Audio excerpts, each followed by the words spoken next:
এজন্য অনেকে এটার ব্যাপারে বলে যে you have created the problem to sell the solutions. ঠিক আছে, অর্থাৎ গোপ্রো কেনার পরে আপনার আসলে প্রবলেমের শুরু হইলো, এবার সলিউশন গুলো আপনার কিনা লাগবে একটা একটা করে।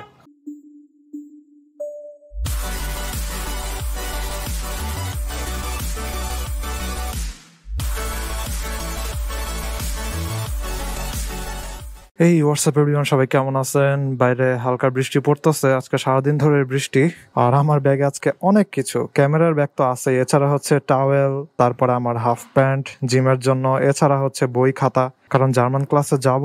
তারপরে আবার রাতে 10টার পরে আবার জিমে যাব জিগাতলায়, দেন রাত 11টা 11:30টার দিকে আমি আবার ধানমন্ডি ব্যাক করব। তো বাইক স্টার্ট দেই।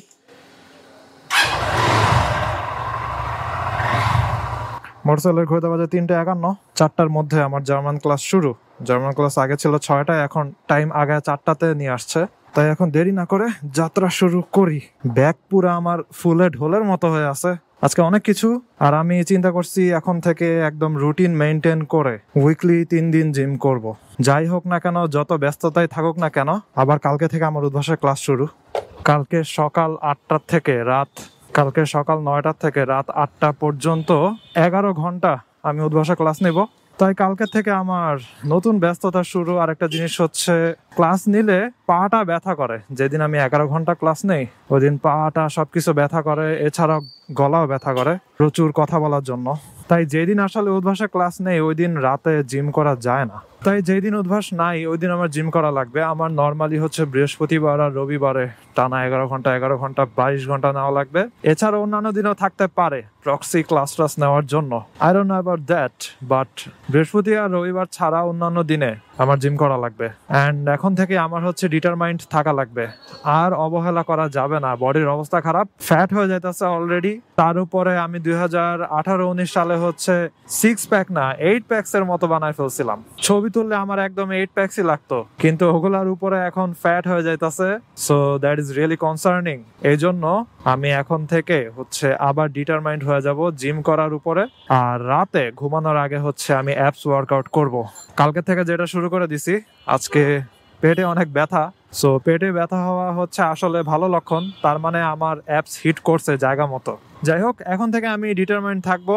তো আজকে একটা টপিক নিয়ে কথা বলবো, ওইটা হচ্ছে যারা মনে করেন ভিডিও করতে চায় অথবা যাদের গোপ্রো ক্যামেরা কেনার ইচ্ছা আছে। তো আমি আপনাদেরকে একটা আইডিয়া দিব যে ক্যামেরার পিছনে খরচ কত। সো একটা গোপ্রো ক্যামেরা কিনলে কিন্তু শেষ হয়ে যায় না, এটার পিছনে অনেক ধরনের খরচ আছে। তবে ওইসব খরচ আবার অনেক ক্রাইটেরিয়ার উপরে ডিপেন্ড করে। যেমন আপনি যদি মোটর ব্লগিং করতে চান, কই থেকে আসলে রিক্সা ভাই রে ভাই। যেমন আপনি যদি মোটর ব্লগিং করতে চান এক ধরনের খরচ হবে, তারপরে আপনি যদি অন্য ধরনের ব্লগিং করতে চান, জাস্ট মনে করেন হাঁটবেন কথা বলবেন, ওইটার জন্য আবার আরেক ধরনের খরচ। তারপর আপনি যদি আবার অ্যাডভেঞ্চার ব্লগিং করতে চান অথবা আপনি যদি কার ব্লগিং করতে চান গাড়িতে, ওইটার জন্য আবার আরেক ধরনের খরচ। যাই হোক, আমি এগুলোর ব্যাপারে ব্রিফলি একটু আলোচনা করব। সবার ফার্স্টে আমার নিজের ক্যামেরার ব্যাপারে বলি, নিজের খরচের ব্যাপারে বলি। যে আমার ক্যামেরাটা হচ্ছে GoPro 9। আমি যখন কিনছিলাম তখন আই গেস এটা 35 এর মতো প্রাইস ছিল। তো এর ভিতরে আমি কিনে ফেলছি, কারণ তখন GoPro 10, 11 এগুলো ছিল, এজন্য এইটার দাম একটু কম ছিল। আর এখন তো GoPro 12 চলে আসছে, আর এই বছরের লাস্টে হয়তো 13ও অ্যানাউন্স করতে পারে। সো 12 চলে আসার পরে এখন 11 আর 12 ছাড়া বাকিগুলোর দাম মোটামুটি কমই হবে। সো আপনি যদি না 11-12 কিনতে চান, তাহলে আপনি 40-এর মধ্যেই হচ্ছে GoPro ক্যামেরা কিনে ফেলতে পারবেন। ক্যামেরা তো কিনলেন, এরপরে আসে হচ্ছে অ্যাক্সেসরিজ এর দাম। এই অ্যাক্সেসরিজ গুলাই হচ্ছে মেইন ঝামেলা। এজন্য অনেকে এটার ব্যাপারে বলে যে you have created the problem to sell the solutions. ঠিক আছে, অর্থাৎ GoPro কেনার পরে আপনার আসলে প্রবলেমের শুরু হইলো, এবার সলিউশন গুলো আপনার কিনা লাগবে একটা একটা করে। এই ক্যামেরা হচ্ছে বলতে পারেন একটা প্রবলেম, ঠিক আছে, আর এই প্রবলেমের সলভ গুলো আপনার একটা একটা করে কিনা লাগবে। তার মানে হচ্ছে এই ক্যামেরা প্রপারলি ইউজ করতে হইলে আপনাকে অনেক ধরনের অ্যাক্সেসরিজ জিনিসপত্র কিনা লাগবে। তাহলে সবার আগে যেটার কথা আসে ওইটা হচ্ছে GoPro এর জন্য একটা কেস। তো কেসটা হচ্ছে মেটালও হতে পারে, প্লাস্টিকও হতে পারে, উলানজির অনেক ধরনের কেস আছে, টেলেসিনেরও আই গেস আছে। তো অনেকে হচ্ছে ওয়াটারপ্রুফ কেস কিনে, যেমন আমি ওয়াটারপ্রুফ কেস কিনছিলাম বলদামি করে। যখন আমি কিনছিলাম ওটার সাথে আমার এটা দিয়ে দিছিল, বলছিল এটা হলে চলবে।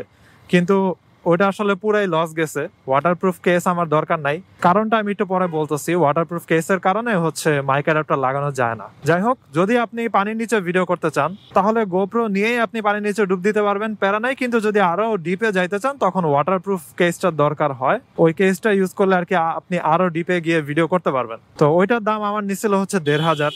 এরপরে হচ্ছে একটা মনে করেন মাউন্টওয়ালা হ্যান্ডেল, ঠিক আছে? যারা মনে করেন হাতে ক্যামেরা নিয়ে ভিডিও করতে চায় তাদের জন্য হচ্ছে এক ধরনের হ্যান্ডেল কিনা লাগে, ওইটা হচ্ছে 1500-2000। আর আমার হচ্ছে কোনো হ্যান্ডেল কিনা লাগে নাই, কারণ আমি যেহেতু হেলমেটের সাথে লাগাই ইউজ করি, তাই আমার দরকার হচ্ছে হেলমেট মাউন্ট।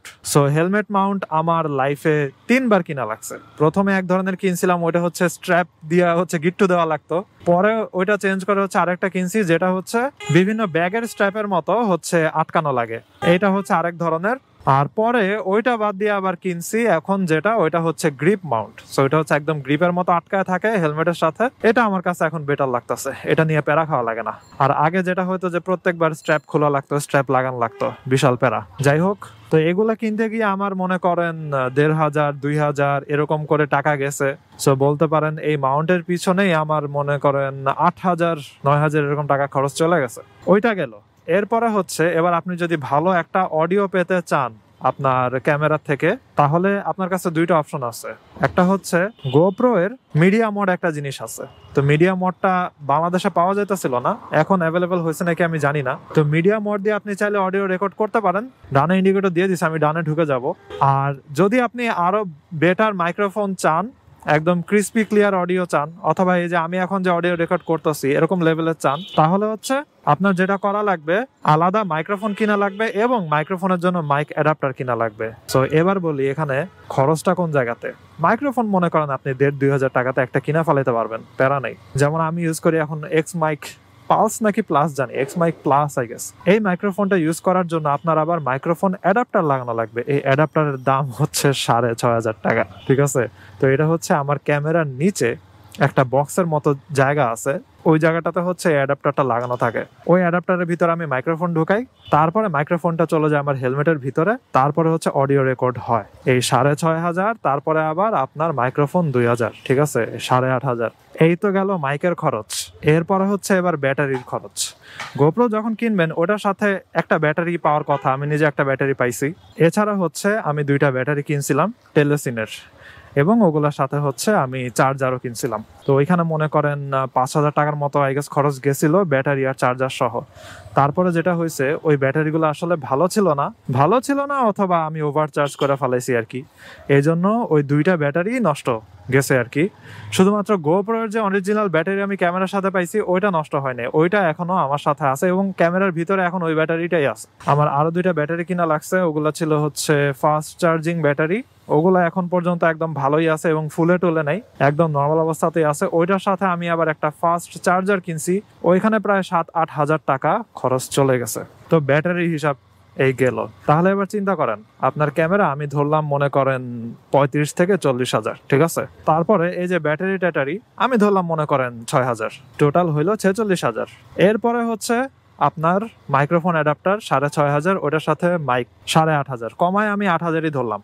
সো 46,000 যোগ আরো 8000 হলো 54,000। এরপরে হচ্ছে মাউন্ট। তো মাউন্টের পিছনে আমার 5-6 হাজার টাকা খরচ গেছে, কিন্তু আপনি যদি একবার কিনে ওইটা দিয়ে স্যাটিসফাইড থাকেন তাহলে আপনার আর কিনা লাগবে না। আমার তো কিনা লাগছে 3বার। সো আমি এটা ধরে নিলাম মনে করেন 2000, তাহলে 56,000। এরপরে হচ্ছে কেস, ক্যামেরার কেস। তো ক্যামেরার কেসটা হচ্ছে 2000-3000 মধ্যে পাওয়া যাবেন। সো আমি আরো 2000 মনে করেন অ্যাড করলাম, 58,000। তো এরকম ভাবে আমি ধরে রাখতে পারি আপনি যদি একটু কমায় খরচ করার ট্রাই করেন তাহলে হচ্ছে 60,000-এর মধ্যে আপনি একটা গোপ্রো নিয়ে নিতে পারবেন। আর যদি আপনি আর একটু বেশি মনে করেন একটু হাই লেভেলের ইকুইপমেন্টস নিতে চান, যেমন মনে করেন আমি তো হেলমেটের ভিতরে ইউজ করি, এজন্য আমার ক্যামেরাটার প্রাইস কমের ভিতরেই হয়ে যায়। তার উপরে আমি এটা আসলে সফটওয়্যার দিয়ে অনেকভাবে হচ্ছে অডিওটাকে ক্লিন করি। অডিওটা কিন্তু এরকম ক্লিন আসে না, মাইক্রোফোনে অডিওটা মোটামুটি বাজেই আসে, অনেক নয়েজ থাকে। আমি অনেক নয়েজ ক্লিন করি, তারপরে ভোকাল এনহ্যান্স করি, দেন হচ্ছে নয়েজ রিডাকশন, দেন হচ্ছে অ্যাম্পলিফাইং, অনেক কাহিনী করি এটারে। তারপরে হচ্ছে অডিওটা আমি প্রসেসিং করি। কিন্তু আপনি যদি মনে করেন অন্য টাইপের ব্লগিং করতে চান এবং একদম ক্রিস্পি ক্লিয়ার অডিও চান, তখন কিন্তু আপনার 10-11 হাজার টাকার ভিতরে হচ্ছে একটা মাইক্রোফোন লাগবে, না হলে আপনি ভালো অডিও পাবেন না। এই হচ্ছে আর কি খরচ টরচ। সো 60-70 হাজার টাকা আপনি ধরে নিতে পারেন যদি ভালো মাইক্রোফোন সহ নেন। তো এটা হচ্ছে একটা GoPro এর পিছনে খরচ। এজন্যই মানুষ বলে যে you have created the problem to sell the solutions.